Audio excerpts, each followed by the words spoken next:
Sir congratulations. Thank you.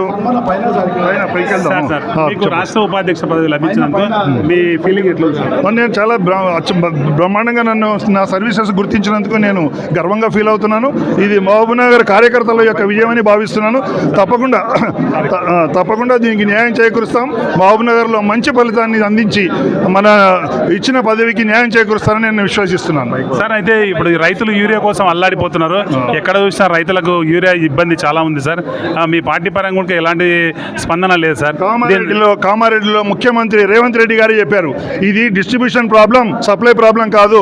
Urea దండిగా ఉంది, stocks ఉన్నాయి, కానీ డిస్ట్రిబ్యూషన్ ప్రాబ్లం వల్లనే కొన్ని జిల్లాల్లో సమస్యలు ఎదుగుతున్నాయి. కేవలం నాగర్ కర్నూలే వచ్చింది, బయటికి మహబూబాబాద్ వచ్చింది, ఎక్కడ ప్రాబ్లమ్స్ లేవు అని క్లియర్గా ముఖ్యమంత్రి రేవంత్ రెడ్డి గారు చెప్పారు. సార్ ఇటీవల జరిగిన కొన్ని పరిణామాల మీద మీ కామెంట్ ఏంటి సార్?